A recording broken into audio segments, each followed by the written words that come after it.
بسم اللہ الرحمن الرحیم۔ السلام علیکم۔ خاندان ایک ایسا رشتہ ہے جو انسان کی پہچان اور اس کی شخصیت کی بنیاد ہوتا ہے۔ میری زندگی کی داستان کا آغاز بھی ایک ایسے ہی گھر سے ہوا جہاں محبت اور مان کی خوشبو ہوا میں رچی بسی تھی۔ والدین کی محبت، ان کی آنکھوں میں میرے لیے چمکتی امیدیں، اور وہ لمحات جب میرے والد مجھے اپنی گود میں لے کر آسمان کی طرف اشارہ کرتے تھے، جیسے وہ کہتے ہوں کہ یہ دنیا تیرے لیے ہے فاطمہ، بس خواب دیکھ اور ان خوابوں کے پیچھے دوڑ۔ میری ماں کی گود وہ پہلا جھولا تھی جس میں نے سکون کے سانس لیے، اور اس کی گود میں سر رکھ کر میں خود کو دنیا کی سب سے محفوظ ترین جگہ پر محسوس کرتی تھی۔ لیکن شاید یہ خوشیاں میری زندگی کا پہلا اور آخری سہانا خواب تھیں۔ میری عمر محض 5 برس کی تھی جب ایک شام میری ماں نے مجھے اپنی گود میں سلا کر ہمیشہ کے لیے آنکھیں موند لیں۔ وہ نرم ہاتھ جو میرے ماتھے پر پھرتے تھے، وہ آواز جو ہر رات مجھے کہانی سناتے سناتے نیند کی وادیوں میں لے جاتی تھی، وہ سب کچھ اچانک چھن گیا۔ میرے ارد گرد کا سکون جیسے ہوا میں تحلیل ہو گیا، اور میرے اندر ایک خالی پن نے جنم لیا جو آج تک مکمل نہیں ہو سکا۔ ماں کی جدائی کے چند ماہ بعد میرے گھر میں ایک نئی عورت قدم رکھتی ہے۔ وہ میرے باپ کی نئی بیوی تھی، اور میرے لیے ایک اجنبی وجود۔ اس کی آنکھوں میں ماں جیسی شفقت نہیں تھی، نہ ہی اس کی آغوش میں کوئی محبت کا احساس۔ وہ گھر کی نئی مالکن تھی، اور میں ایک چھوٹی بچی، اپنی ماں کی جدائی کے دکھ میں ڈوبی ہوئی، اسے سمجھنے سے قاصر۔ وہ روز میرے بالوں میں کنگھی کرتے ہوئے میرے بال زور سے کھینچتی اور کہتی، چپ کر جا، اتنا روئے گی تو پسند کوئی نہیں کرے گا تجھے۔ میں چپ ہو جاتی، لیکن میرے آنسو تکیے میں جذب ہو کر میرے دکھ کو بڑھاتے جاتے۔ وقت گزرتا گیا، اور پھر وہ وقت آیا جب میرے گھر میں 2 نئی جانیں آئیں، میری سوتیلی بہنیں۔ ان کی پیدائش کے ساتھ ہی جیسے میرا وجود بے معنی ہوتا گیا۔ سب کچھ ان کے ارد گرد گھومنے لگا، ان کی پسند، ان کی خواہشات، ان کی خوشیاں۔ مجھے اکثر احساس ہوتا کہ میں اس گھر کا حصہ نہیں بلکہ ایک غیر ضروری بوجھ ہوں۔ سوتیلی ماں کی زبان سے اکثر جملے نکلتے، بس کر فاطمہ، ہر وقت منہ لٹکائے بیٹھی رہتی ہے، کام کر، کچھ سیکھ، دیکھ میری بچیوں کو کتنی ہوشیار ہیں۔ میری خاموشی میری پناہ گاہ بن گئی تھی، اور میرے لبوں پر کفل سا لگ گیا تھا۔ باپ، ہاں، وہ کبھی کبھی میرے سر پر ہاتھ رکھ کر بیٹھ جاتے تھے، لیکن ان کے چہرے پر وہ تھکن، وہ مایوسی صاف دکھائی دیتی تھی جو شاید زندگی کے بوجھ نے ان کے اندر اتار دی تھی۔ وہ مجھے دیکھ کر کچھ کہنا چاہتے تھے، لیکن الفاظ جیسے گم ہو چکے تھے۔ ان کی آنکھوں پہ وہ چمک باقی نہیں رہی تھی جو کبھی میرے لیے ہوتی تھی۔ میں سمجھ گئی تھی کہ اب میری زندگی ایک نئے رخ پر ہے، ایک ایسا رخ جہاں مجھے خود ہی اپنے زخموں کو سہلانا ہوگا۔ کبھی کبھی مجھے اپنی ماں کی یاد اس شدت سے آتی کہ میں چھت پر بیٹھ کر آسمان کی طرف دیکھتی اور کہتی، ماں، تم نے مجھے کیوں چھوڑا؟ شاید وہ مجھے سن رہی ہوتی، لیکن جواب کبھی نہیں آیا۔ میں نے آہستہ آہستہ خود کو اس گھر کے طور طریقوں کے مطابق ڈھالنا شروع کر دیا۔ سوتیلی ماں کے کاموں میں ہاتھ پٹانا، بہنوں کا خیال رکھنا، اور ہر اس بات کو برداشت کرنا جو میرے دل کو چیر جاتی تھی۔ میری زندگی جیسے ایک امتحان بن گئی تھی جو ہر روز میرے صبر کو آزماتا تھا۔ محلے کی عورتیں جب میرے بارے میں کچھ پوچھتیں تو میری سوتیلی ماں بڑے فخر سے کہتی، ہاں، یہ بھی ہماری ہی بیٹی ہے، لیکن اصل چمک تو میری چھوٹیوں میں ہے۔ اور میں وہ جملے سنتے سنتے اپنے دل کے گرد ایک مضبوط دیوار بنا چکی تھی۔ شاید وہی دیوار مجھے ٹوٹنے سے بچاتی تھی۔ میرے وجود کی داستان وہ ہے جس میں بچپن کی معصومیت وقت سے پہلے ختم ہو چکی تھی۔ میری ہنسی، میری کھیلنے کی خواہش، وہ سب کہیں کھو گئے تھے، اور میں صرف فاطمہ رہ گئی، ایک کھوکھلا وجود۔ وقت اپنی رفتار سے چل رہا تھا، اور ہم بہنیں پروان چڑھ رہی تھیں۔ میں اب 21 برس کی ہو گئی تھی، اور میری سوتیلی بہن جو ہر وقت خود کو مجھ سے برتر محسوس کروانے کی تگ و دو میں رہتی تھی، جبکہ گھر کے تمام تر کام مجھ پر تھوپ دیے گئے تھے۔ ایسے ہی گرمیوں کی ایک دوپہر تھی، سورج سروں پر آگ برسا رہا تھا، اور میں کچن میں کھڑی جھلستی ہوئی روٹیوں پر دھیان دے رہی تھی۔ پسینے سے شرابور میرے ماتھے سے بار بار قطرے ڈھلکتے، اور میں اپنی پرانی چادر کے پلو سے انہیں پونچھتی جاتی۔ چھت سے پنکھا بھی جیسے سانسیں گن رہا تھا، رفتار سست، ہوا کم، اور میرے اندر کا موسم ویسا ہی بوجھل جیسی میرے ارد گرد پھیلا ہوا سکوت۔ سوتیلی ماں کمرے میں ٹھنڈی چھاؤں میں بیٹھی تھی، اور سوتیلی بہن سامنے والے صحن میں بالوں میں تیل لگاتے ہوئے آئینے میں اپنی شکل دیکھ رہی تھی۔ اچانک اس نے میری طرف دیکھا، ایک تمسخر بھری مسکراہٹ اس کے ہونٹوں پر کھیلنے لگی۔ پھر وہ طنزیہ انداز میں بولی، تجھ بدصورت کو تو کوئی جن بھی نہ دیکھے۔ وہ جملہ جیسے میرے دل کے عین وسط میں تیر کی طرح پیوست ہو گیا۔ لمحے بھر کو ہاتھ رک گئے، روٹی جلنے لگی لیکن مجھے ہوش ہی نہ رہا۔ میری سماعتوں میں صرف اس کا جملہ گونج رہا تھا، بار بار بغیر رکے، جیسے کسی نے کسی پرانی خراش زدہ ریکارڈ کو بار بار چلانا شروع کر دیا ہو۔ یہ پہلا موقع نہیں تھا جب اس نے میرے وجود پر اس طرح وار کیا ہو، لیکن آج کا جملہ کچھ زیادہ گہرا تھا۔ شاید اس لیے کہ آج میں تھک چکی تھی، شاید اس لیے کہ اندر کچھ ٹوٹنے کو تھا، یا شاید اس لیے کہ ماں کی کمی آج پھر شدت سے محسوس ہوئی۔ اس کا کہکہا میرے ذہن میں گونجنے لگا، اس کی آنکھوں کی حقارت، اس کے لبوں پر ناگواری، سب کچھ جیسے میرے گرد ایک زہریلا حصار بناتا جا رہا تھا۔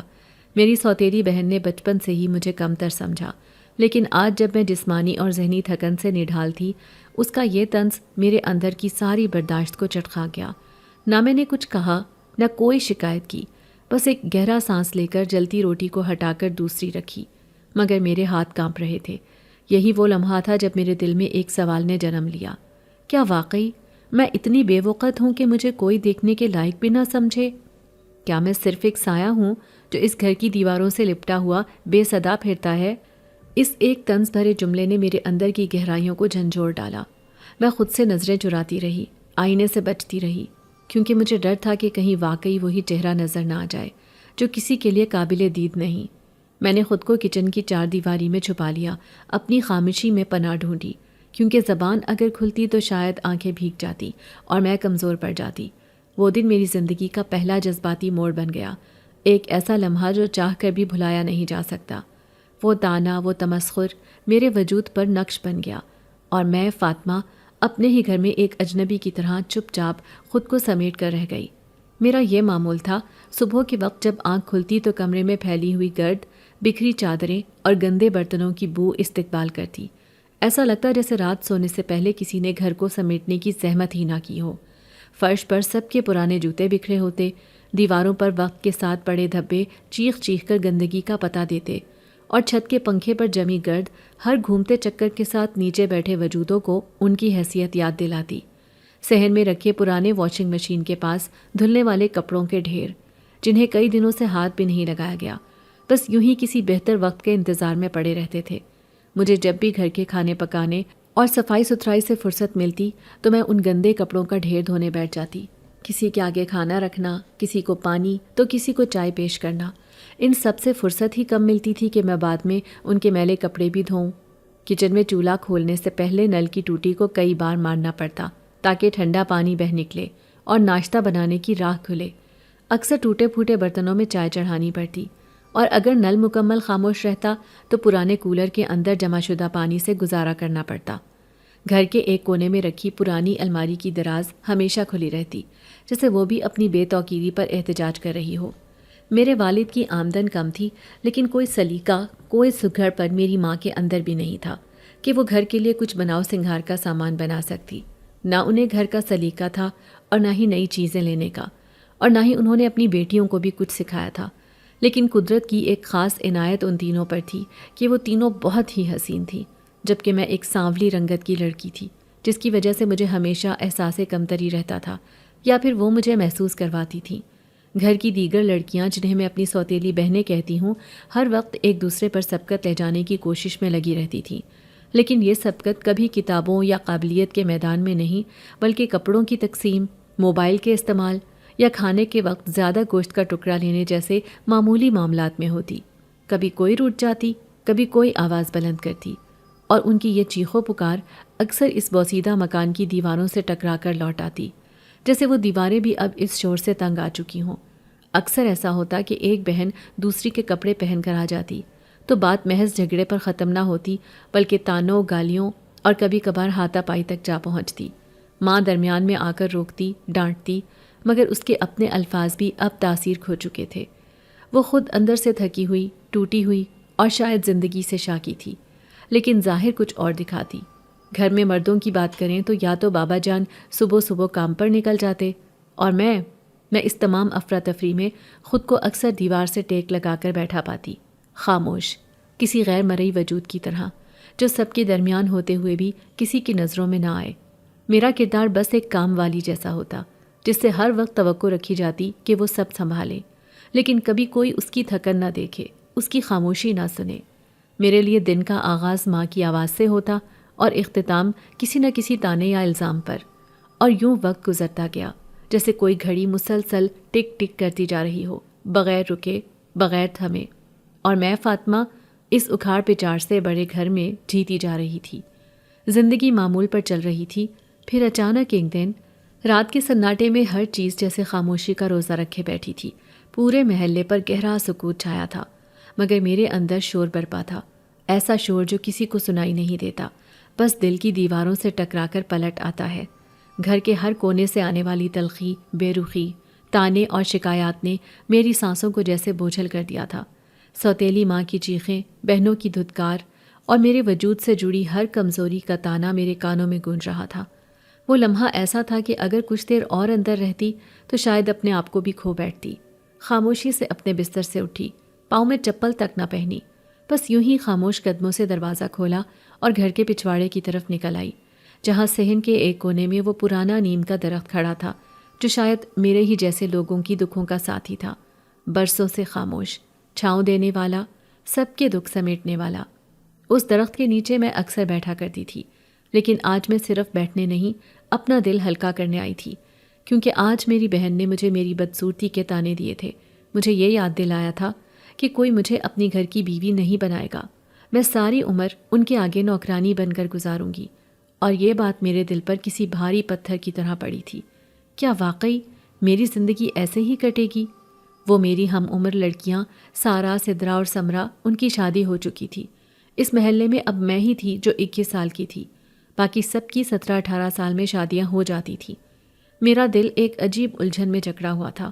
پھر میں آہستہ سے اٹھی اور گھر کے پچھواڑے کی طرف آ کر جیسے ہی نیچے بیٹھی، نیم کی شاخوں سے کچھ سوکھی پتیاں آہستہ آہستہ میرے بالوں پر گریں، جیسے وہ بھی جانتی ہوں کہ آج ان کی چھاؤں میں کوئی ٹوٹا ہوا دل بیٹھا ہے۔ زمین ٹھنڈی تھی، نمی بھری، جیسے خود اس نے میرے آنسوؤں کی نمی کو محسوس کر لیا ہو۔ میں نے اپنی ٹانگیں سمیٹ کر خود کو گلے لگا لیا، جیسے کسی نے تھام لیا ہو، مگر وہ آغوش خود میری اپنی ہی تھی۔ آنکھوں سے آنسو بہنے لگے، پہلے دھیرے دھیرے، پھر شدت کے ساتھ، جیسے برسوں سے رکے ہوئے آنسو آج اجازت لے کر بہنے نکلے ہوں۔ میری ہچکیوں کی آواز اندھیرے میں گونج رہی تھی، لیکن وہاں سننے والا کوئی نہ تھا۔ میں نہ کسی کو آواز دے سکتی تھی، نہ کسی سے گلے لگا کر رو سکتی تھی۔ میری سوتیلی ماں کبھی میرے آنسو نہیں دیکھتی تھی، اگر دیکھ بھی لیتیں تو کہہ دیتیں یہ تو ڈرامے بازی ہے۔ بہنیں مذاق اڑاتی، اور گھر کے مرد کے لیے تو میں جیسے تھی ہی نہیں۔ میں سوچتی رہی، آخر کیا قصور ہے میرا؟ میری ماں اگر زندہ ہوتی تو کیا یہ سب سہنا پڑتا؟ میری زندگی کیوں اس اجڑی ہوئی بستی جیسی ہے، جہاں کوئی خوشی، کوئی آواز، کوئی رنگ نہیں؟ میں نے کبھی کسی کا برا نہیں چاہا، کبھی کسی سے جیتنے کی خواہش نہیں رکھی، پھر کیوں ہر کوئی مجھے ہار کا تانا دیتا ہے؟ درخت کی جڑیں میرے ہاتھوں میں آتی مٹی کے ساتھ محسوس ہو رہی تھیں، جیسے وہ زمین میں چھپے راز میرے دل کے رازوں سے ملتے ہوں۔ میں نے سر اٹھا کر آسمان کی طرف دیکھا، چاند بادلوں میں چھپا بیٹھا تھا، جیسے وہ بھی میرے غم سے آنکھیں چرا رہا ہو۔ ہوا تھوڑی تیز ہوئی، درخت کی شاخیں ایک دوسرے سے ٹکرانے لگیں، ایک عجیب سی موسیقی بننے لگی، جیسے میرے رونے کی لے میں شامل ہو گئی ہو۔ اس لمحے مجھے لگا کہ شاید درخت کے نیچے صرف میں ہی نہیں، کوئی اور بھی ہے جو میرے غم کو محسوس کر رہا ہے، کوئی غیر مرئی سا احساس، جیسے کوئی جن یا سایہ ہو جو میرے قریب ہو، جو جانتا ہو کہ میں کیوں رو رہی ہوں، جو چاہے تو مجھے تھام لے، جو چاہے تو میرے زخموں پر اپنے لمس کی ٹھنڈک رکھ دے۔ لیکن پھر میں نے خود کو سنبھالا، اپنی نم آنکھوں کو صاف کیا اور دل ہی دل میں خود سے کہا، نہیں فاطمہ، اگر آج بھی ٹوٹ گئی تو کل کے لیے کچھ نہیں بچے گا۔ تجھے جینا ہے، چاہے تنہا ہی سہی، لیکن تمہیں ہار نہیں ماننی۔ اندھیرا گہرا ہوتا جا رہا تھا، سرد ہوا میرے بھیگے بالوں سے کھیل رہی تھی، جیسے وہ بھی مجھ سے کہنا چاہتی ہو، میں تیرے ساتھ ہوں۔ وہ رات، وہ درخت، وہ خاموشی، میرے آنسو اور میرے دل کی چیخیں، سب ایک ایسے راز میں بدل گئے تھے جو اب صرف میں جانتی تھی۔ میں کچھ دیر اور بیٹھی رہی، پھر آہستہ آہستہ اٹھی، کپڑوں پر لگی مٹی جھاڑی اور چپ چاپ دوبارہ اسی گھر کی طرف لوٹنے لگی، جہاں ہر دن ایک نیا زخم، ہر رات ایک نیا اندھیرا میرا منتظر ہوتا تھا۔ سارا دن ایک عجیب سا سکون میرے وجود پر طاری رہا، جیسے ہر دکھ سہنے کے باوجود میرے اندر ایک عجیب سی توانائی بھر گئی تھی۔ دن بھر کام کاج کرتے وقت مجھے کسی تھکاوٹ کا احساس نہیں ہو رہا تھا، بس ایک عجیب سی بےتابی تھی کہ کب رات ہوگی اور کب مجھے سکون کا سانس ملے گا اس درخت کے نیچے جا کر۔ پھر اگلی رات فضا ویسے ہی سنسان اور دل کو چیر دینے والی خاموشی سے بھری ہوئی تھی۔ وہی پرانا درخت، وہی تنہا گوشہ، اور میں اپنی بے بسی کی چادر اوڑھے وہاں آ کر بیٹھ گئی۔ دل ابھی تک کل رات کی ٹوٹ پھوٹ سے سنبھلا نہیں تھا۔ جیسے ہی میں اس درخت کے نیچے دوبارہ بیٹھی تو وہی غم کی تصویر میری آنکھوں کے سامنے جھلملانے لگی، جیسے ہم اپنے کسی پیارے کے سامنے بیٹھتے ہیں اور ہمیں اپنے سارے دکھ درد دوبارہ فوراً یاد آ جاتے ہیں، بلکہ اسی طرح آنکھوں کے گرد ہلکے اور اندر کہیں بہت گہرے درد کے سائے لہرا رہے تھے۔ میں نے نیم کے تنے سے ٹیک لگائی اور آنکھیں موند لیں، جیسے نیند کو نہ سہی کچھ لمحوں کے لیے آنکھوں کو سکون دے رہی ہوں۔ اسی خاموشی میں اچانک ایک عجیب سا احساس ہوا۔ کچھ تھا وہاں، کچھ ایسا جو دکھائی تو نہیں دیتا تھا مگر موجودگی کا شدت سے احساس دلاتا تھا، جیسے ہوا میں ایک روشنی کی لہر دوڑ گئی ہو، یا جیسے کسی نے فاصلے پر کھڑے ہو کر میری سانسوں کی گنتی شروع کر دی ہو۔ پہلے تو دل نے کہا کہ یہ وہمی خیال ہے، لیکن پھر جیسے کسی نے نیم کے پتے آہستہ آہستہ ہلانے شروع کر دیے ہوں، اور میرے دل کی دھڑکن ایک دم سست پڑ گئی۔ اچانک ایک نرم اور گونجدار آواز میرے کانوں میں رس گھولنے لگی، فَبِأَيِّ آلَاءِ رَبِّكُمَا تُكَذِّبَانِ۔ میری آنکھیں پلک جھپکنے سے پہلے کھل گئیں۔ وہ آواز سورہ رحمان کی تھی، لیکن یہ آواز کسی عام انسان کی نہ تھی، نہ کسی مولوی کی، نہ کسی قاری کی، نہ ہی کسی درویش کی۔ اس میں کوئی ایسی گونج، ایسی تاثیر، ایسا لرزتا ہوا سکون تھا جو سیدھا دل کی گہرائی میں جا کر ٹھہر گیا۔ میں گھبرا گئی، آنکھیں چاروں طرف دوڑائیں مگر وہاں کوئی نہیں تھا، بس ایک سایہ تھا، واضح نہیں دھندلا سا، جیسے دھوپ اور دھند ایک ساتھ اتر آئے ہوں۔ میرے دل کی دھڑکن تیز ہو گئی، جسم ساکت، لیکن عجیب بات یہ تھی کہ مجھے اس سائے سے خوف نہیں آ رہا تھا، جیسے کوئی مجھے برسوں سے جانتا ہو، جیسے وہ میرے زخموں کا مرہم ہو، جیسے وہ میری دعاؤں کا جواب ہو۔ وہ سایہ مسلسل سورۃ رحمان کی تلاوت کر رہا تھا اور میری آنکھوں سے بے ساختہ آنسو بہنے لگے۔ اس لمحے ایسا لگا جیسے کائنات کی سب سے حسین چیز میرے سامنے ہے، جسے دیکھ کر بھی میں مکمل طور پر دیکھ نہیں پا رہی۔ اس نے تلاوت ختم کی اور فضا میں ایک عجیب سی خاموشی چھا گئی، جیسے ہر شے جھک کر اس لمحے کی عظمت کو سلام کر رہی ہو۔ پھر اس نے پہلی بار مخاطب ہو کر کہا، میں تمہیں تکلیف میں نہیں دیکھ سکتا، تم اب اکیلی نہیں ہو۔ میری آنکھوں میں حیرت ابھر آئی، لب کپ کپائے مگر زبان سے کوئی لفظ نہ نکلا۔ دل نے چاہا کہ کچھ پوچھوں، کچھ جانوں، مگر ہمت جیسے ہونٹوں تک آتے آتے کہیں کھو گئی۔ وہ بولا، میں تمہارا دشمن نہیں، نہ انسان ہوں، نہ ویسا جن جیسا تم نے قصوں میں سنا ہے۔ میں وہ ہوں جو تمہارے آنسوؤں کو محسوس کر سکتا ہے اور تمہارے دل کے زخموں کی مرہم بن سکتا ہے۔ میں کچھ بولنا چاہتی تھی پر صرف اتنا ہی کہا، تم کون ہو؟ وہ چند لمحے خاموش رہا، پھر نرمی سے بولا، ابھی نہیں فاطمہ، ابھی وقت نہیں آیا کہ تم مجھے پہچانو، لیکن اتنا جان لو کہ تم اکیلی نہیں ہو۔ تمہارے درد کی مرہم میں لے کر آیا ہوں، میں تمہیں بچانے آیا ہوں اس گھٹن، اس ظلم، اس تنہائی سے۔ میرے وجود پر جیسے کسی نے گرم چادر ڈال دی ہو، دل کو عجیب سا سکون ملا۔ میں نے پھر آسمان کی طرف دیکھا اور پہلی بار چاند کے کنارے پر ایک سنہری دھند دکھائی دی، جیسے وہ بھی اس وجود کی موجودگی کا اقرار کر رہا ہو۔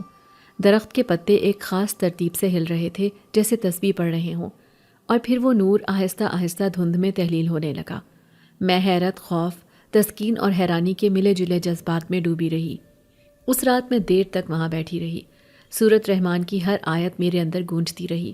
وہ الفاظ، وہ تلاوت، وہ نور، سب میری روح پر نقش ہو چکا تھا۔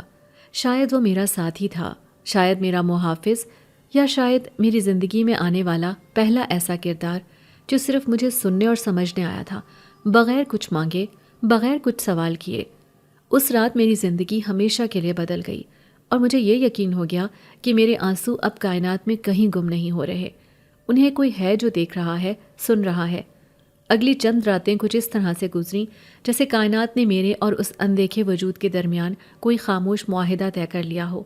میں ہر رات نیم کے اسی درخت کے نیچے جاتی جہاں کبھی میرے آنسو بہتے تھے، اور اب دل کسی انجانے سکون کی طلب میں کھنچتا چلا جاتا تھا۔ ہر بار وہ آتا، تلاوت کرتا، میرے سوالوں کے جواب دیتا، کبھی خاموش رہتا، اور میں جیسے کسی نئے تعلق کی ڈور سے بن چکی تھی، ایک ایسا رشتہ جو کسی دنیاوی نسبت سے آزاد تھا مگر روح کی گہرائی میں کہیں جا کر بیٹھ گیا تھا۔ میں خود نہیں جانتی تھی کہ میں کیا محسوس کرتی ہوں، لیکن ہر لمحہ یہ احساس شدت اختیار کرتا جا رہا تھا کہ وہ وجود میرے لیے خاص ہے، میرا ہے، جیسے میری تقدیر کا وہ چھپا ہوا ورق ہو جسے برسوں بعد کسی نے پلٹا ہو۔ پھر ایک رات جب چاند کچھ زیادہ ہی اداس دکھائی دے رہا تھا اور درخت کی شاخوں پر خاموشی کا پہرا کچھ زیادہ بھاری محسوس ہو رہا تھا، وہ آیا، مگر اس بار اس کی موجودگی میں ایک عجیب سا اضطراب تھا۔ وہ میرے قریب آ کر رک گیا۔ اس بار اس نے سورہ رحمان کی کوئی آیت نہیں پڑھی، بس خاموشی سے میری طرف دیکھا، اور پہلی بار اس کے لہجے میں وہ لرزش محسوس ہوئی جو عام طور پر انسان کسی بڑے فیصلے سے پہلے محسوس کرتا ہے۔ فاطمہ، اس نے میری طرف دیکھا اور میں چونک گئی کہ آج اس نے میرا نام پہلی بار ایسے پکارا جیسے کوئی اپنا پکارتا ہے، جیسے برسوں کا بچھڑا کوئی اپنا۔ تمہیں کچھ بتانا ہے، کچھ ایسا جو تمہاری یقین کی بنیادوں کو ہلا سکتا ہے، مگر میرا فرض ہے کہ میں تمہیں سچ بتاؤں، کیونکہ اب تم میری خاموشی کی حدوں سے آگے نکل چکی ہو۔ میں خاموشی سے سنتی رہی، دل کی دھڑکن جیسے کسی گہرے راز کی دہلیز پر جا پہنچی تھی۔ میں انسان نہیں ہوں فاطمہ۔ وہ تھوڑی دیر کو رکا، جیسے الفاظ کو توڑ کر نرمی سے میرے دل میں اتارنا چاہتا ہو۔ میں ایک جن زاد ہوں، مگر کوئی عام جن زاد نہیں، ایک شاہی نسل کا جن، جو میرے وجود کو انسانوں کی دنیا میں داخل ہونے کی اجازت نہیں دیتے، کیونکہ تمہاری دنیا میں ہم جیسے جنات کے بے تحاشا دشمن ہوتے ہیں۔ کئی عامل ہم پر عمل کر کے ہمیں قید کر کے پھر ہم سے بڑی عملیات کرواتے ہیں، اسی لیے ہم زیادہ تر کسی بھی انسان پر اپنا ظہور نہیں کرتے، اور اگر کسی نے جان لیا کہ میں نے تم سے رابطہ کیا ہے تو میری ذات خطرے میں پڑ جائے گی، نہ صرف میری بلکہ تمہاری بھی۔ میرے لبوں سے بے اختیار ایک سرد آہ نکلی۔ وہ بات جو میرے دل کے کسی کونے میں ہمیشہ سے شک کی صورت میں موجود تھی، آج حقیقت بن کر میرے سامنے کھڑی تھی۔ میرا دل دھڑک اٹھا، خوف اور تجسس کا ملا جلا طوفان میرے اندر اٹھنے لگا۔ میں کچھ کہنا چاہتی تھی، مگر لفظ جیسے لبوں تک آ کر ٹھہر گئے۔ میری نظریں اس کے چہرے کو دیکھنے کی کوشش کر رہی تھیں، مگر وہ اب بھی دھند میں لپٹا ہوا تھا، جیسے وہ خود بھی نہیں چاہتا تھا کہ اس کی حقیقت مکمل طور پر میرے سامنے ظاہر ہو۔ یہ راز، اس کی آواز میں گھمبیرتا تھی، یہ کسی کو نہ بتانا، نہ اپنی بہنوں کو، نہ سوتیلی ماں کو، نہ کسی بزرگ، نہ کسی عامل کو۔ یہ راز اگر دنیا کو پتہ چلا تو ہم دونوں فنا ہو جائیں گے۔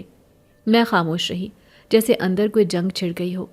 ایک طرف خوف تھا، ایک طرف وہ یقین جو رفتہ رفتہ اس کی تلاوت، اس کی موجودگی اور اس کی باتوں سے پیدا ہو رہا تھا۔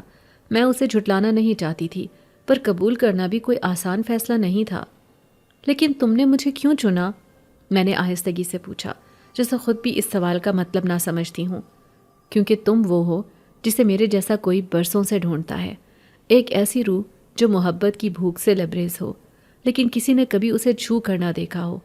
تمہارے آنسو، تمہارے خاموشیاں، تمہاری راتوں کی فریادیں سب مجھے سنائی دیتے تھے۔ تمہاری آواز مجھے یہاں تک کھینچ لائی جہاں جنوں کا قدم رکھنا منع ہے۔ میں نے نظریں جھکا لیں، دل میں ایک عجیب سا کرب اور محبت کا سا ملا جلا احساس ابھرنے لگا۔ وہ جن تھا لیکن مجھے اس سے ڈر نہیں لگا۔ وہ اجنبی تھا لیکن میرے دل سے مانوس۔ اس کے ہر لفظ میں وہ سچائی تھی جس کی گونج میں نے کبھی کسی انسان کی باتوں میں نہیں سنی۔ کیا تم واپس آؤ گے؟ میں نے ہمت کر کے پوچھا۔ جب تم مجھے یاد کرو گی میں آ جاؤں گا، لیکن یاد رکھو یہ راز تمہارے دل میں دفن رہے۔ یہ ہمارا راز ہے اور یہی ہمارا رشتہ ہے۔ وہ دھند میں تحلیل ہو گیا اور میں درخت کے نیچے بیٹھی رہی۔ میرے دل میں اب نہ صرف تنہائی کی گونج تھی بلکہ ایک راز کی گہرائی بھی، ایک ایسا راز جو میری قسمت کی نئی تحریر لکھنے جا رہا تھا۔ دن بدن جیسے وقت ایک زخم کی طرح گہرا ہوتا جا رہا تھا۔ سوتیلی ماں کی تیز نگاہیں اور تانے، بہنوں کی جلن بھری سرگوشیاں، اور گھر کا وہ ماحول جس میں میرے وجود کی کوئی حیثیت نہیں تھی، سب مل کر مجھے اندر سے کھوکھلا کرنے لگے تھے۔ میری سوتیلی بہن جو شاید اپنے حسن اور ماں کی شفقت کے زوم میں خود کو اس گھر کی شہزادی محسوس کرتی تھی، میری ہر حرکت پر نگاہ رکھتی تھی جیسے اسے میری سانسیں بھی گوارا نہ تھیں۔ وہ اپنے دل کی جلن کو تانوں کی صورت میں میرے چہرے پر پھٹکار دیتی۔ کبھی کہتی، اتنی کالی ہو تم، کسی جن نے بھی تمہیں دیکھ لیا اگر تو سہم جائے گا۔ کبھی چٹکی کاٹ کر کہتی، تمہیں تو انسانوں میں بھی جگہ نہیں ملی، کیا کسی اور جہان میں جگہ بناؤ گی؟ کوئی آدم ذات تو تم سے شادی کرنے سے رہا۔ ان کے کہے میرے دل کے اندر گونجتے اور میں باہر سے مسکرا کر خاموش رہ جاتی، لیکن اندر اندر کسی چھوٹے بچے کی طرح چیخ چیخ کر روتی۔ میرے صبر کا پیمانہ اب لبریز ہوتا جا رہا تھا۔ مجھے اپنا آپ بوجھ لگنے لگا تھا، جیسے میری سانسیں بھی دوسروں کو دکھ دیتی ہوں۔ میں گھر میں سب سے زیادہ کام کرتی ہوں، سب کی باتیں سنتی، لیکن جواب میں کچھ نہیں پاتی تھی سوائے جلی ہوئی روٹیوں، پرانے اترن کپڑوں اور سوتیلی بہن کی کڑوی باتوں کے۔ وہ اکثر اپنے کمرے میں بند ہو کر اپنی ماں سے میری شکایتیں لگاتی۔ امی، یہ فاطمہ نہ جانے کب ہماری جان چھوڑے گی، نہ شکل کی، نہ سلیقے کی، نہ عقل کی، ہر وقت خوابوں میں رہتی ہے، نہ جانے راتوں کو کس سے باتیں کرتی ہے پیچھے جا کر۔ ان باتوں نے میرے دل میں ہول پیدا کرنا شروع کر دیا۔ مجھے لگا کہ کہیں وہ کچھ جان نہ گئی ہو، کہیں وہ وہم جو سچ بن جائے تو قیامت کا پیش خیمہ ہو۔ میں نے خود کو مزید چھپانا شروع کر دیا، خود کو کمرے میں قید رکھنا شروع کر دیا، لیکن میری آنکھوں کی نمی اور دل کی بے چینی سب کو دکھائی دیتی، سوائے ان کے جو دیکھنے سے انکار کر چکے تھے۔ ایک رات جب سب سو چکے تھے اور میں صحن میں پانی بھر رہی تھی، میری سوتیلی بہن چپکے سے آ گئی۔ اس نے اچانک میرے کندھے پر ہاتھ رکھا اور غصے سے بولی، کیا کرتی ہو راتوں کو؟ پچھلی جانب کس سے باتیں کرتی ہو؟ میں سب جانتی ہوں فاطمہ، اگر ماں کو بتا دیا تو وہ تیری کھال ادھیڑ دے گی۔ اس کی آنکھوں میں عجیب سا شک اور غصہ تھا۔ میں نے گھبرا کر اس کی طرف دیکھا، دل کی دھڑکن تیز ہو گئی۔ وہ پلٹی اور جھٹ سے بولی، یاد رکھ، اس گھر میں کوئی بھی تیرے دکھ کا ساتھی نہیں ہے۔ اگر کسی عاشق کو پٹا ہی لیا ہے تو اسی کے ساتھ دفع ہو جا، ہمیں تیری شکل بھی نہیں پسند۔ میں وہیں زمین پر بیٹھ گئی، جیسے کسی نے میرے جسم سے جان نکال لی ہو۔ مجھے لگا میں ایک بار پھر وہی چھوٹی سی بچی بن گئی ہوں جو سگی ماں کے مرنے کے بعد محبت کے لیے ترستی رہی، اور آج بھی ویسی ہی خالی، ویسی ہی بے بس تھی۔ میری آنکھوں سے آنسو نکل کر زمین میں جذب ہو رہے تھے، جیسے زمین بھی میرے دکھ کو اپنے اندر چھپا لینا چاہتی ہو۔ تبھی اچانک نیم کے درخت کی سمت سے ہوا چلنے لگی، ایک مانوس سی خوشبو فضا میں گھل گئی۔ میرا دل دھڑکنے لگا۔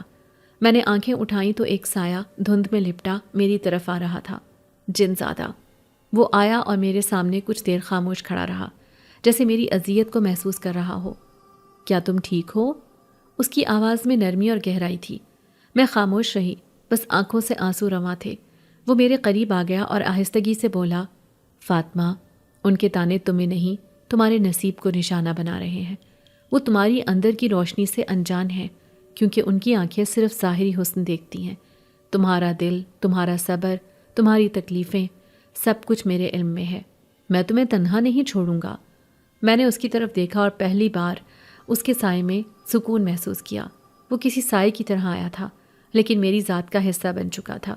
میری سوتیلی بہن کی چال بازیوں کا زہر اب میرے اندر اتر رہا تھا، لیکن جنزادے کی باتوں نے جیسے مرہم رکھ دیا ہو۔ جو دکھ تمہیں اندر سے کھا رہے ہیں وہی میری موجودگی کی وجہ ہے فاطمہ۔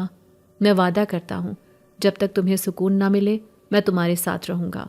یہ الفاظ میرے لیے کسی خواب جیسے تھے۔ میں خود کو ہار چکی تھی، لیکن اس جنزادے کی موجودگی نے جیسے مجھے میری ہستی واپس دے دی تھی۔ اب وہ صرف ایک رازدار نہیں، ایک محافظ بھی بن چکا تھا، اور میں اس کی اس موجودگی میں اپنے دکھوں کو لفظ بلفظ بھولنے لگی تھی۔ اور پھر ایک اور قیامت مجھ پر وارد ہوئی۔ میرے والد کا انتقال ہو گیا۔ یہ حادثہ میری زندگی کے اس صفحے کی طرح تھا جس پر اچانک سیاہی پھیل گئی ہو۔ ایک دن وہ کام پر گئے اور دوسرے دن وہ سفید کفن میں لپٹے خاموشی سے لوٹ آئے۔ ان کی میت کو جب گھر لایا گیا تو لگ رہا تھا جیسے سارا آسمان چھت سے ٹپک کر ہمارے صحن میں آ گرا ہو۔ ماں کی سسکیاں، ہماری بے یقینی اور محلے والوں کی سرگوشیاں سب ایک ہی گونج میں تحلیل ہو رہی تھیں۔ لیکن اس سب سے بڑھ کر جو چیز مجھے توڑنے لگی وہ گھر کے مستقبل کی فکریں تھیں۔ والد کے جانے کے بعد نہ صرف ایک سایہ بلکہ ایک سہارا، ایک چھت اور ایک امید بھی ساتھ لے گیا تھا۔ ان کی ذات ہی تو ہماری زندگیوں کا توازن تھی، اور جب وہ چلے گئے تو جیسے سب کچھ بکھر کر رہ گیا۔ پہلے چند دن تو جیسے کسی دھند میں گزرے۔ کھانے کی پلیٹ میں نوالے تھے مگر گلے سے نیچے نہیں اترتے تھے۔ ماں کا چہرہ بھی اب کچھ اور ہی کہانی سنانے لگا تھا۔ جہاں پہلے اس کے انداز میں زہر بھرا طنز ہوتا تھا، اب کھچاوٹ اور بیزاری تھی۔ شاید اسے بھی احساس ہو گیا تھا کہ اب اس گھر میں بچی ہوئی روٹیاں کم ہیں اور کھانے والے لوگ زیادہ۔ سب سے پہلا بحران راشن کا آیا۔ والد کی زندگی میں جو بھی تھوڑا بہت کمایا جاتا تھا اس سے گھر کی ضروریات کسی نہ کسی طرح پوری ہو جاتی تھی، لیکن اب جیسے گھر کے دروازے پر فاقہ دستک دینے لگا تھا۔ میں نے دیکھا کہ ماں کیسے روزانہ کی سبزی میں پانی بڑھا کر سالن تیار کرنے کا کہتی ہیں تاکہ سب کو تھوڑا تھوڑا مل جائے۔ کبھی کبھی تو صرف نمک اور پیاز کے ساتھ روٹی کھانی پڑتی۔ لیکن سب سے تکلیف دہ لمحے وہ تھے جب سوتیلی بہن اپنے ہاتھ میں موبائل پکڑے خوبصورت کپڑوں میں سیلفیاں لیتے ہوئے بولتی، فاطمہ ذرا پرات دھو کر لانا، آج شام میری دوستیں آ رہی ہیں۔ مجھے تو ابا کی کمی بالکل محسوس نہیں ہوتی۔ پہلے کون سا وہ سارا دن ہمارے ساتھ بیٹھا کرتے تھے. تو رونا بند کر اور جا کے جھاڑو دے, گھر کی صفائی کر. یہ الفاظ میرے سینے میں زخم بن کر اترتے, مگر میں کچھ کہہ نہ پاتی کیونکہ اب اس گھر میں میرا کوئی پرسان حال نہیں تھا. والد کے جانے کے بعد سوتیلی ماں نے جیسے اعلان کر دیا تھا کہ اب صرف اپنے بچے میری ذمہ داری ہیں. فاطمہ خود دیکھے کہ اسے کیسے جینا ہے. وہ مجھے گھور کر کہتی, تیرے باپ نے ہمیں بوجھ دے دیا, اب تو خود کو ہلکا کر یا نکل جا یہاں سے. گھر کی حالت ایسی ہو چکی تھی کہ بجلی کا بل کئی ماہ سے جمع نہیں ہو سکا. ایک رات اچانک بجلی کٹ گئی اور سوتیلی ماں نے اندھیرے میں ماچس جلا کر غصے سے مجھے دیکھتے ہوئے کہا, تو کام پر کیوں نہیں جاتی؟ کچھ تو کما. ہر وقت چھت پر جا کر خواب بننے سے پیٹ نہیں بھرتا. جا کسی کے گھر میں برتن دھو یا کسی حویلی میں نوکری کر. ان کا کہنا تھا, لیکن ان کا انداز مجھ پر کوڑے برسا رہا تھا. میں چھت پر گئی اور اندھیرے آسمان کو دیکھتے ہوئے بس خاموشی سے آنکھیں بند کر کے اپنے والد کو یاد کرتی رہی. ابا, آپ چلے گئے تو سب کچھ خالی ہو گیا, مجھے کوئی بچانے والا نہیں بچا. ان دنوں میں کئی بار سوچتی کہ اگر وہ جنزادہ جو اکثر راتوں کو آتا اور خاموشی سے سورت رحمان پڑھ کر چلا جاتا, اگر وہ واقعی میری مدد کر سکتا ہے تو کیوں نہ میں اس سے مدد مانگ لوں, کچھ سہارا, کچھ راستہ. لیکن مجھے خوف آتا کہ کیا میں اپنی تقدیر کو کسی اور کے سہارے بدلنے کے لائق بھی ہوں. لیکن سوتیلی ماں کو کوئی پرواہ نہ تھی. اسے صرف اپنی بیٹیوں کی فکر تھی, ان کی شادی, ان کے جہیز, ان کی سہولت. میں تو صرف ایک خاموش سایہ تھی جو اس گھر میں سانس تو لے رہا تھا لیکن جینے کا کوئی حق نہیں رکھتا تھا. سوتیلی ماں کی نظر جیسے اب ہر وقت گھر کی چیزوں پر ہوتی. وہ بار بار باورچی خانے کی الماریاں کھول کر دیکھتی, ایلومینیم کے پرانے برتنوں کو الٹ پلٹ کر جیسے کوئی خزانہ تلاش کر رہی ہوں. کبھی کہتی, اب جن کے باپ مر جائیں ان کا بوجھ ہمیں ہی اٹھانا پڑے گا. ان کا لہجہ خنجر کی طرح اندر اترتا اور میں خاموش رہتی, جیسے اپنے اندر کے تمام جوابوں کو دفن کر چکی ہوں. سب سے زیادہ فکر مندی اب رشتوں کی تھی. سوتیلی بہنوں کی شادی کیسے ہوگی, جہیز کہاں سے آئے گا. رشتہ داروں نے آنا کم کر دیا تھا اور جو آتے وہ بھی آنکھوں میں ترس اور زبان پر طنز لے کر آتے. ایک خالہ نے تو کھلم کھلا کہہ دیا, بیوہ ماں کے سہارے بیٹیوں کے ہاتھ پیلے نہیں ہوتے, کوئی مان بھی لے تو کیا خالی ہاتھ بھی آئے گا. ماں نے سر جھکا لیا اور میں نے ان کی آنکھوں میں وہ کرب دیکھا جو الفاظ سے بیان نہیں کیا جا سکتا. گھر کے اندر جیسے ایک سناٹا بسیرا ڈالے بیٹھا تھا. فرنیچر پر گرد, الماریوں میں خالی پن اور کچن میں چولہے کی سرد راکھ. یہ سب گویا ہمارے حالات کی عکاسی بن گئے تھے. بجلی اور گیس کے بل تاخیر سے بھرنے کی وجہ سے کئی بار وارننگ لیٹرز آ چکے تھے. محلے والے بھی اب ترس کی بجائے شک کی نگاہ سے دیکھنے لگے تھے. کہیں یہ گھر بیچنے کا ارادہ تو نہیں, یا شاید کوئی رشتہ کر کے کسی امیر خاندان میں اپنی بچیوں کو پھنسانے کی سازش ہے. سوتیلی ماں کی سازشی طبیعت نے بھی ان باتوں کو خوب ہوا دی. وہ کہتی, اب یہ کام کرے گی اور کسی امیر کے ہاں شادی کرے گی تاکہ ہم بھی سکھ دیکھ سکیں. گھر کے حالات اس نہج پر پہنچ چکے تھے جہاں اب 2 وقت کی روٹی بھی مہربانی سے ملتی تھی. محلے کی مسجد سے کبھی کبھی صدقے کا آٹا آ جاتا تو ہم خوش ہوتے کہ آج کچھ پکے گا. سوتیلی بہنیں جنہیں کبھی دوپہر کی چائے میں نمکوں کے بغیر سکون نہیں آتا تھا, اب وہی بچا کھچا نوالا چبانے لگی, لیکن ان کے منہ سے پھر بھی زہر ہی نکلتا. ایک دن چھوٹی بہن بولی, امی ابا تو چلے گئے, اب اگر فاطمہ کسی کے گھر کام پر لگ جائے تو ہم آرام سے جی سکیں گے. آخر کب تک ہم بھوکے مریں گے. میری طرف کسی کا رحم نہیں تھا, صرف ایک ضرورت تھی. سب مجھے اب صرف اس لیے برداشت کر رہے تھے کہ شاید میں کہیں کام کر لوں یا کسی سے شادی کر کے انہیں پیسے بھیجوں. اور سوتیلی ماں کی امیدیں وہ مجھ پر اس طرح ٹکی تھیں جیسے میں ان کا آخری سہارا ہوں, مگر محبت کے بغیر. اس گھر میں صرف ایک سایہ تھی جس سے کام لیا جاتا تھا, جسے ڈانٹا جاتا تھا, لیکن جس کے دکھ کسی کے لیے معنی نہیں رکھتے تھے. اب راتیں لمبی ہوتی جا رہی تھی اور اندھیرے میں کبھی کبھار وہی جن زیادہ دکھائی دیتا جو مجھے چپ چاپ دور سے دیکھتا. کبھی کبھی مجھے یوں محسوس ہوتا جیسے وہ میرے حالات جان چکا ہے اور شاید کسی دن وہی میری زندگی کا رخ موڑ دے گا. لیکن وہ دن کب آئے گا, یہ سوال اب ہر رات میری پلکوں پر ٹھہرنے لگا تھا. رات کی خاموشی میں جب ہر سو سکوت طاری تھا اور گھر کے سارے چراغ بجھ چکے تھے, میں کمرے کے ایک کونے میں دبکی بیٹھی تھی, دل میں بے شمار سوالات اور آنکھوں میں تھکن کی نمی. اچانک کھڑکی کے پٹ ہلکے سے چرمرائے اور کمرے میں وہی ٹھنڈی سی لہر پھیلی جو پچھلی چند راتوں سے میرے وجود کو چھو کر گزر جاتی تھی. وہ آ گیا تھا, وہی پراسرار, سنجیدہ اور کسی اندیکھے جہان سے جڑا ہوا وجود. میں نے چونک کر آنکھیں اٹھائیں مگر ہمیشہ کی طرح اس کا چہرہ دھند میں چھپا ہوا تھا، بس وہی سحر انگیز آواز جو روح میں سرگوشی کرتی تھی، فاطمہ۔ میرا دل ایک لمحے کو دھڑکنا بھول گیا۔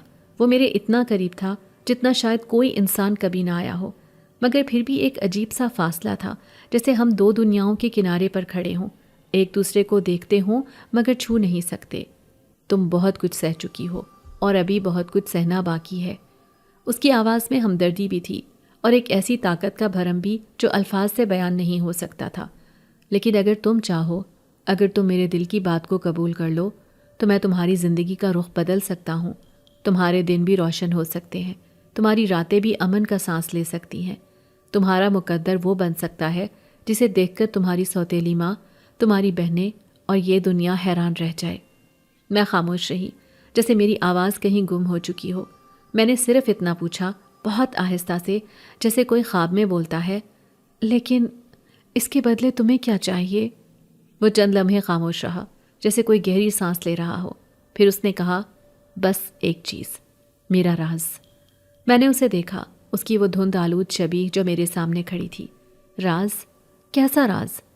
میں وہ ہوں جو انسان نہیں، میں جن زاد ہوں، اور میرا وجود اس دنیا کے لیے ہمیشہ چھپا رہا ہے۔ اگر تم میرا راز رکھ سکو، اگر تم میرے ہونے کو چھپا سکو، تو میں تمہیں وہ سب دے سکتا ہوں جس کے لیے تم نے برسوں آنسو بہائے ہیں۔ عزت، سکون، تحفظ، محبت، ایک نئی زندگی۔ میرے اندر ایک بھونچال سا آ گیا۔ وہ جنزاد ہے اور پھر بھی وہ میری مدد کرنا چاہتا ہے۔ میں نے بچپن سے سنا تھا کہ جنات ظالم ہوتے ہیں، تکلیف دیتے ہیں، انسانی جسموں پر قبضہ کرتے ہیں، مگر یہ تو میرے ہر آنسو میں شامل رہا، میرے دکھوں کا گواہ بنا، اور اب میرے لیے ایک نئی زندگی کی پیشکش لے کر آیا تھا۔ کیا تم واقعی میری تقدیر بدل سکتے ہو؟ میں نے کانپتی آواز میں پوچھا۔ ہاں فاطمہ، لیکن اس دنیا کے لوگ میرے وجود کو قبول نہیں کر سکتے۔ اگر تم نے میرے ہونے کا ذکر کیا، اگر تم نے میرا راز کسی پر ظاہر کیا، تو تم وہ سب کچھ کھو دو گی جو تم نے حاصل کیا ہوگا۔ یہ ایک وعدہ ہے، ایک قربانی اور ایک آزمائش۔ وہ میرے قریب آ کر رک گیا اور ایک نور کی ہلکی سی لہر میرے چہرے پر پڑی۔ اس روشنی میں مجھے صرف اتنا محسوس ہوا کہ وہ سچ بول رہا ہے۔ اس کی آنکھیں شاید نہ دکھائی دیں، مگر اس کی آواز میں ایسا سکون تھا جو میری پوری زندگی میں مجھے کبھی نصیب نہیں ہوا تھا۔ پہلی بار مجھے کسی نے اختیار دیا تھا، خود کے بارے میں فیصلہ کرنے کا اختیار۔ میرے دل نے آہستہ سے کہا، شاید یہ وہ دروازہ ہے جو میرے لیے کھل رہا ہے، شاید وہ میرا ہم راز ہے، ایک اندیکھی دنیا سے آیا ہوا ساتھی۔ میں تمہارے راز کی حفاظت کروں گی، میں نے آہستہ سے کہا، جیسے اپنے مقدر پر مہر ثبت کر رہی ہوں۔ اسی لمحے کمرے کی فضا بدل گئی، ہوائیں رک گئیں اور ایک نرم سی روشنی میرے ارد گرد پھیل گئی۔ وہ خاموشی سے پیچھے ہٹا اور جاتے جاتے کہہ گیا، یاد رکھنا فاطمہ، اب تم تنہا نہیں ہو، تمہاری تقدیر کا ایک نیا باب شروع ہو چکا ہے۔ اور یوں میری زندگی نے ایک ایسا موڑ لیا جہاں حقیقت اور افسانہ آپس میں گٹ مٹ ہو گئے۔ اب میں صرف اس جنزادے کی رازدار نہیں رہی، بلکہ اس کے وعدے کی امین بھی بن گئی تھی۔ رات کی خاموشی میں جب دنیا سونے کی تیاری کر رہی تھی، میری آنکھوں میں ایک نیا خواب دروازہ کھولنے کی تیاری کر رہا تھا۔ جیسے ہی نیند کی نرم اور گہری لپٹوں نے مجھے اپنی گرفت میں لیا، میں نے محسوس کیا کہ میری آنکھوں کے سامنے سب کچھ بدل رہا ہے۔ یہ وہ خواب نہیں تھا جو اکثر راتوں میں آتے تھے، بلکہ یہ ایک ایسا منظر تھا جو میری حقیقت سے کہیں دور ایک نئی دنیا کی جھلک پیش کر رہا تھا۔ میں خود کو ایک شاندار محل میں پاتی ہوں۔ محل کی دیواریں چمک رہی تھیں، جیسے سونے اور چاندی کی دھاروں سے بنائی گئی ہوں۔ ہر کمرہ محل کی شان و شوکت کا عکس تھا، ہر کونے میں مہک اور خوشبو چھائی ہوئی تھی۔ وہاں کا ماحول ایک عجیب سکون اور دولت سے لبریز تھا، اور میرے قدموں تلے سلیقے سے بچھا نرم قالین تھا، جیسے وہ میرے لیے ہی بنایا گیا ہو۔ محل کی چھتوں سے نرم روشنی کی کرنیں نیچے آ رہی تھیں، اور میں نے خود کو ایک خوابناک حیثیت میں دیکھا تھا، جہاں میں کسی اعلیٰ مقام پر فائز ہوں، جہاں میری تقدیر میں اب کوئی رکاوٹ نہیں۔ وہ خواب میرے دل کی تشنگی کو مٹاتا ہوا نظر آ رہا تھا، جیسے وہ اس کٹھن زندگی کی مشکلات کے بعد ایک کامیاب اختتام کی پیشکش ہو۔ میں نے دروازے سے باہر کی طرف نظر دوڑائی اور وہاں ایک باغ دکھا، جہاں پر ہر طرف رنگین پھول کھلے ہوئے تھے اور ہر درخت پر خوشبو پھیل رہی تھی۔ درختوں کے نیچے سنگ مرمر کی کرسیاں رکھی ہوئی تھیں، اور محل کی خواتین مجھے عزت اور احترام کے ساتھ سلام کر رہی تھیں۔ یہ سب کچھ اتنا حقیقی تھا کہ میں خود کو خوشی اور فلاح سے گہرا محسوس کر رہی تھی۔ سامنے تخت پر ایک تاجدار بیٹھا تھا، جو مجھے دیکھ کر ہلکا ہلکا مسکرا رہا تھا۔ اس کے ساتھ کی کرسی خالی تھی۔ اس نے مجھے اپنے ساتھ بیٹھنے کو کہا۔ کیا یہی ہے وہ عکس جو مجھے دکھائی دیتا ہے؟ اور جھٹکے سے میری آنکھیں کھل گئیں اور میں پسینے سے شرابور ہو گئی۔ اگر واقعی وہ میری مدد کرتا تو میں ایک شاہی محل کی ملکہ بھی بن سکتی ہوں۔ میرے دل میں یہ خیال آیا، مگر اس وقت میں اس گھر میں موجود تھی۔ میری پریشانی نے ڈیرا جمایا ہوا تھا، لیکن اس نے وعدہ کیا تھا کہ وہ میرے حالات بدلے گا، میری زندگی سنوارے گا۔ لیکن پھر اچانک ہی اس وعدے کے بعد گھر کی حالت میں تبدیلی آنا شروع ہو چکی، اور یہ تبدیلی ایک ایسی امید کی کرن بن کر آئی تھی جس کا میں نے کبھی سوچا بھی نہیں تھا۔ جنزادہ جو کبھی رات کے سناٹے میں ایک اجنبی اور پراسرار ہستی کی مانند آتا تھا، اب میرے سامنے ایک انسان کے روپ میں آ چکا تھا۔ اس کی شکل، اس کی آنکھوں میں ایک ایسی تازگی تھی جسے دیکھ کر میں حیران تھی۔ وہ اب میرے سامنے کھڑا تھا، ایک مکمل انسان، جیسے وہ اپنی حقیقت کو چھپاتے ہوئے میرے سامنے آ کر یہ بتانا چاہ رہا ہو کہ اس کا کردار صرف ایک جادوئی قوت تک محدود نہیں تھا، بلکہ حقیقتاً وہی تھا جس کی مدد مجھے کئی بار اپنے دل کی پریشانیوں سے چھٹکارا پانے کے لیے درکار تھی۔ وہ انسان بن کر میرے سامنے آیا اور اس نے مجھے وہ بات بتائی جس کا میں نے کبھی تصور بھی نہیں کیا تھا۔ فاطمہ، میں وہی جن ہوں جس نے تمہارے زخموں پر مرہم رکھا تھا۔ میں وہ جن ہوں جس نے تمہارے دکھوں کو محسوس کیا تھا اور تمہاری زندگی کی تلخیوں میں تمہارے ساتھ کھڑا رہا تھا۔ لیکن اب میں تمہارے سامنے ایک انسان بن کر آیا ہوں، کیونکہ تمہاری مدد کرنے کا وقت آ چکا ہے۔ میرے دل میں ایک عجیب سا اطمینان آیا، اور وہ لمحہ ایسا تھا کہ جیسے میں نے اپنی زندگی کے سب سے بڑے راز کو دریافت کیا ہو۔ وہ جن جو کبھی رات کے اندھیروں میں مجھے تسلی دیتا تھا، اب انسان بن کر میرے سامنے تھا، اور اس کی آواز میں ایک عزم تھا، ایک وعدہ تھا جو اس نے میرے ساتھ کیا تھا۔ جنزادہ، جو اب انسان کے روپ میں تھا، ہماری زندگی میں ایک نیا رنگ لے آیا تھا۔ وہ نہ صرف ہمارے گھر کے قریب رہنے آیا، بلکہ ہمارا پڑوسی بن کر اس نے اپنی مدد پیش کی۔ اس کی موجودگی سے گھر کے حالات میں بتدریج بہتری آنے لگی۔ میری ماں، جو ہمیشہ سے ہماری زندگی کی مشکلات میں پریشان رہتی تھی، اس تبدیلی کو دیکھ کر حیران ہو گئی۔ اس کے چہرے پر ایک نئی امید کی جھلک نظر آنے لگی، اور وہ اب میری زندگی میں ایک نئی روشنی کی طرح سامنے آ رہا تھا۔ ایک دن اس نوجوان نے میری ماں سے میری شادی کا ہاتھ مانگا۔ اس نے اس وعدے کے ساتھ کہ وہ میرے لیے کچھ بھی کر سکتا ہے، اور اس رشتے کی بنیاد پر وہ ہمیشہ میری عزت اور قدر کرے گا، میری زندگی کے ہر پہلو میں اچھائی لائے گا۔ یہ وہ لمحہ تھا جب میری ماں نے اس کی تجویز کو خوشی خوشی قبول کر لیا۔ وہ جانتی تھی کہ میری زندگی میں اب ایک نیا باب شروع ہونے جا رہا تھا، اور اس نے خوشی سے ہماری شادی کا بندوبست کیا۔ وہ نوجوان جو پہلے صرف ایک جن تھا، اب ہمارے لیے ایک ایسا کردار بن گیا تھا جس نے ہمیں پناہ دی تھی، ہماری مشکلات کا حل نکالا تھا، اور ہماری زندگیوں میں سکون اور خوشی کا سامان کیا تھا۔ اس نے وعدہ کیا کہ وہ ہماری زندگی کا کفیل بنے گا اور ہر مشکل میں ہمارے ساتھ کھڑا رہے گا۔ یہ نہ صرف میری ذاتی کہانی کی ایک بڑی تبدیلی تھی، بلکہ یہ ایک سبق بھی تھا کہ تقدیر کا کھیل کبھی کبھار انسان کی پہنچ سے کہیں زیادہ پیچیدہ ہوتا ہے، اور کبھی کبھار وہ جو ہمیں اجنبی اور عجیب لگتا ہے، وہی ہماری تقدیر کو بدلنے کا حقدار بن جاتا ہے۔ جنزادہ اب صرف ایک خواب نہیں تھا، بلکہ وہ حقیقت بن چکا تھا، اور وہ ہمارے لیے ایک نیا آغاز تھا، ایک نئی امید اور ایک نئی زندگی کا آغاز۔ میں اب اس سے شادی کر کے ہمارے پڑوس والے ایک عالی شان گھر میں رہنے لگی تھی۔ میری سوتیلی بہنیں مجھ پر رشک کرتی ہیں۔ میں اکثر انہیں کھانے اور تحفے تحائف بھجواتی ہوں۔